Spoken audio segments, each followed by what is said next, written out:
بسم اللہ الرحمن الرحیم۔ السلام علیکم۔ حضرت حسن بصری رحمۃ اللہ علیہ فرماتے ہیں کہ میں ایک متقی و پرہیزگار شخص کے جنازے میں شریک ہوا۔ اسے بصرہ کے قبرستان میں دفن کیا گیا۔ تدفین کے بعد لوگ اپنے اپنے گھروں میں چلے گئے اور میں قریبی جنگل کی طرف چلا گیا۔ وہاں اللہ عز و جل کی قدرت میں غور و فکر کرتا رہا۔ ایک جگہ بہت گھنے درخت تھے۔ میں نے جب بغور دیکھا تو ان درختوں کے پیچھے ایک غار نظر آیا۔ میں نے اپنے دل میں کہا شاید یہ غار ڈاکوؤں اور لٹیروں کی اماج گاہ ہے۔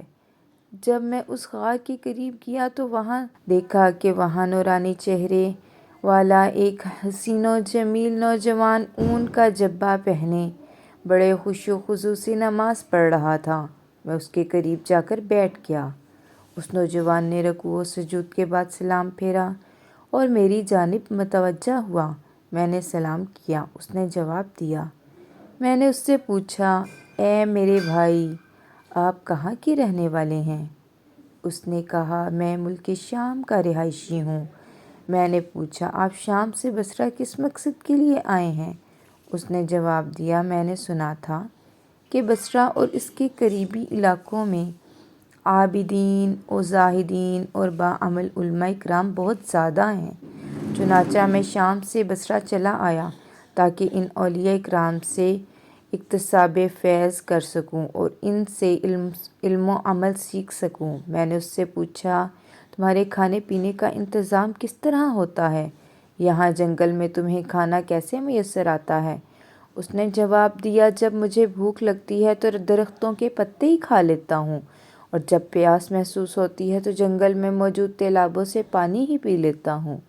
میں نے کہا، اے نوجوان، میری خواہش ہے کہ میں تمہیں آٹے کی 2 روٹیاں پیش کروں تاکہ تم انہیں کھا کر عبادت پر قوت حاصل کر سکو۔ تو وہ نوجوان کہنے لگا، ایسی باتیں چھوڑو، میں نے کئی سالوں سے کھانا نہیں کھایا، پتے کھا کر ہی گزارا کر رہا ہوں۔ میں نے کہا، اگر تم ہمارے کھانے کو قبول کر لو تو ہماری خوش قسمتی ہوگی۔ تم ہماری طرف سے کچھ نہ کچھ قبول کر لو تاکہ ہمیں برکتیں حاصل ہوں۔ نوجوان بولا، اچھا، اگر تم بضد ہو تو جو کہ بغیر چھنے آٹے کی 2 روٹیاں لے آؤ اور سالن کی جگہ نمک لانا۔ آپ فرماتے ہیں، میں نے اس نوجوان کے پاس چلا آیا اور 2 روٹیاں پکوائیں، ان پر نمک رکھا اور واپس جنگل کی طرف چل دیا۔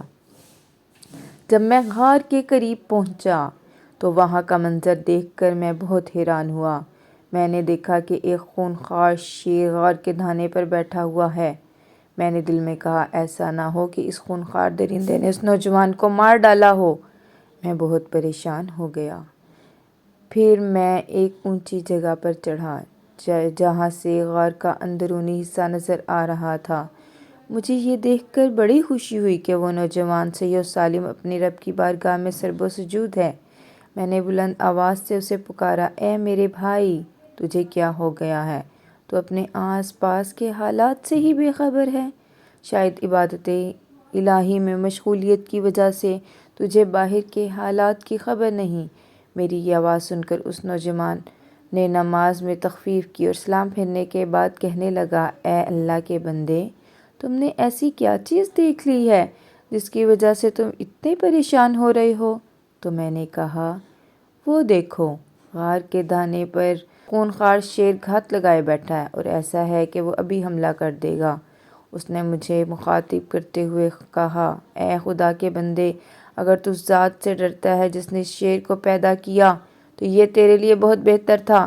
پھر اس نوجوان نے شیر کی طرح ہوا اور کہا، اے درندے، بے شک تو اللہ کے کتوں میں سے ایک کتا ہے۔ اگر تجھے بارگاہ خداوندی سے حکم ملا ہے کہ تو مجھے کوئی نقصان پہنچائے تو پھر میں تجھے روکنے کی قدرت نہیں رکھتا، اور اگر تجھے اللہ رب العزت کی طرف سے حکم نہیں ملا، کوئی خوف نہیں، پھر تیری بہتری اسی میں ہے کہ تو یہاں سے چلا جا اور خواہ مجھے اور میرے بھائی کی ملاقات میں حائل نہ ہو۔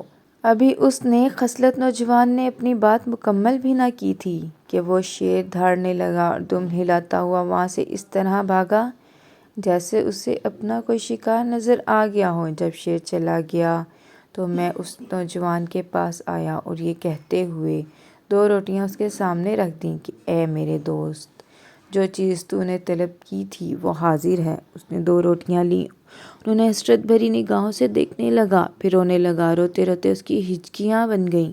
پھر اس نے روٹیاں نیچے رکھ دیں اور آسمان کی طرف دیکھتے ہوئے کہنے لگا، اے میرے پاک پروردگار، میں تجھے تیرے عرش عظیم کا واسطہ دے کر التجا کرتا ہوں کہ اگر تیری بارگاہ میں میرا کچھ مرتبہ مقام ہے اور میں تیری بارگاہ میں مردود نہیں بلکہ مقبول ہوں، تو اے میرے اللہ، مجھے اپنے قرب خاص میں بلا لے اور میری روح قبض فرما لے۔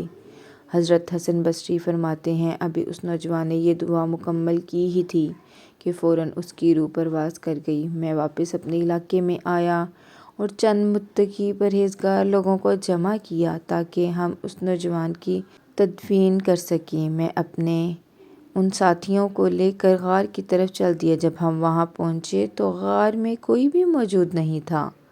جس خوش نصیب نوجوان کی لاش کو میں ابھی ابھی چھوڑ کر گیا تھا، اب وہاں اس کا نام و نشان بھی نہیں تھا۔ میں بہت حیران و پریشان تھا کہ آخر اس کی لاش کہاں گئی ہوگی۔ اچانک مجھے ایک غیبی آواز سنائی دی۔ کوئی کہنے والا کہہ رہا تھا، اے ابو سعید، اپنے رفقا سے کہو کہ وہ واپس چلے جائیں۔ اب اس نوجوان کی لاش کبھی نہیں ملے گی کیونکہ اس کی لاش کو یہاں سے اٹھا لیا گیا ہے۔ مزید واقعات سننے کے لیے ہمارے چینل کو سبسکرائب کریں۔